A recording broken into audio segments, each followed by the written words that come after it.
is Lit Happens, your celebration of the literary arts here in Saskatchewan.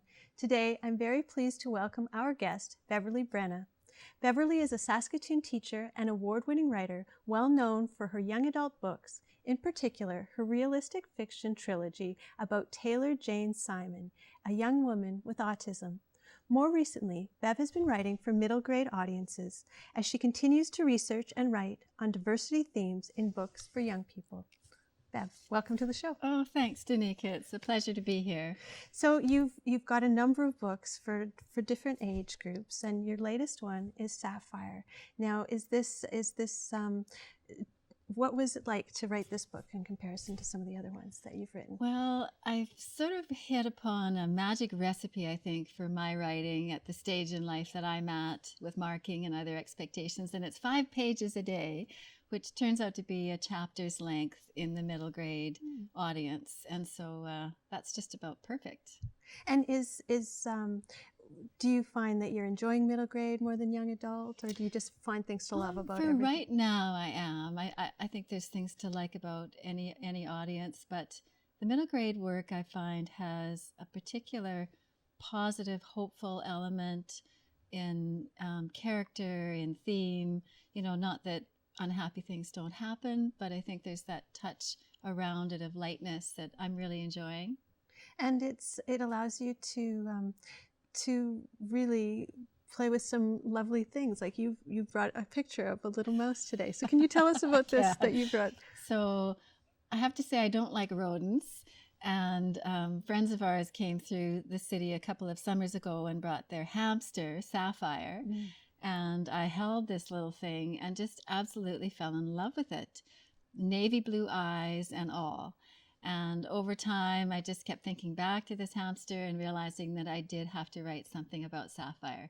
So when the novel unfolded between 9-year-old Jeannie and her Sapphire pet, I had to ask this family if it was okay if I used their family member in my book, and they said okay. And so is the actual pet named Sapphire as well? Yes, it is. Oh, wonderful. Would you like to read us a little bit? Absolutely, yeah. I'll read you a little bit from the first chapter and the second. So the first chapter is told from 9-year-old Jeannie's perspective. Chapter 1, Jeannie. The only good thing about today is that we're finally going to the pet store. Mom promised we'd go last week, but then I forgot to do my chores, so the pet store got canceled. But it's back. Today, it's back on the list. First, we have to get Alistair some new underwear, and I have to go along because Mum says I can't stay in the car alone. I'm 9, I yell at her as she parks the car. I'm 9 years old, for goodness sake. I'm aware of that, she says, opening the door and hauling me out. What could happen to me if I just stay in the car, I argue. It's winter, Jeannie, she says. It's cold, remember? Oh, yeah, I say. She's right. I forgot about that. Alistair's my brother, and he should be able to buy underwear by himself because he's 12 and over 5 feet tall. But he hates going places. It's up to us, Mum says, to get him out of the house. How come Alistair's not getting out of the car, I yell, kicking up snow with my ugly brown boots. Mum opens Alistair's door and hauls him out, too. I can tell she's getting angry. Her face is all red. Then I remember the pet store again. Alistair, I yell. Come on, first underwear, then the pet store, remember? He stares at me, and his eyes look a little glassy. The pet store, I yell, even louder. Today I'm getting my hamster, Alistair, my Christmas hamster. So there's rise and fall as Jeannie may or may not get the hamster that day. And chapter 2 is told from the hamster's perspective. So here I'm channeling my inner hamster now. Chapter 2, Sapphire. Here I am sitting in my cage waiting for something. The trouble is, I do not know what I am waiting for. Today began like any other. I traversed the floor of the cage, rating the aspen shavings. I thought, just like I always do, fresh, very fresh, not fresh. Somewhat fresh, fresh, fresh, fresh, not fresh. Then I dragged my food bowl to very fresh, and I buried the bowl and all its meager contents. In my food bowl, there are 2 Cheerios, 3 Rice Krispies, a fragment of apple, and 1 peanut. The peanuts are being offered more and more infrequently. 2 weeks ago, I was getting a couple of peanuts every day. Last week, I got 3 in total. This week, I have had only 1. I believe they are trying to send me a message. I hope something happens soon. but I am afraid it will not.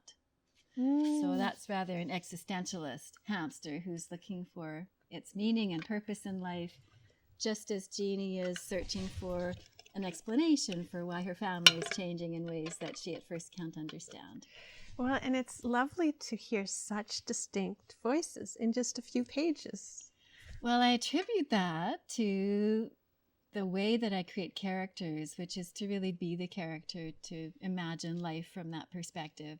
And I had a wonderful training experience in the University Drama Department when I was doing my B.Ed in the 80s. And I took drama classes because I wanted to become a teacher, and I was shy and knew I had to overcome that to some extent if I was going to work with large groups of people. But the other benefit of the drama training was that it allowed me to think about characterization and becoming, and I use that in my writing practice. So I think we're still lucky to have the oldest drama department in the Commonwealth here in Saskatoon, and it's certainly been a benefit to me.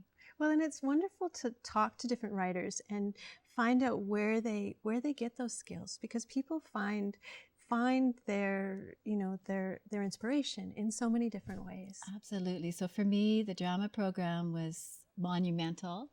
Also, I took a children's literature class as part of my B.Ed. I hadn't really realized the art form that is children's literature. And Dr. Christine Fonzie taught that class. She had been a children's librarian and introduced me to just brilliant work. And I still aspire to be as good as some of those authors that she introduced me to.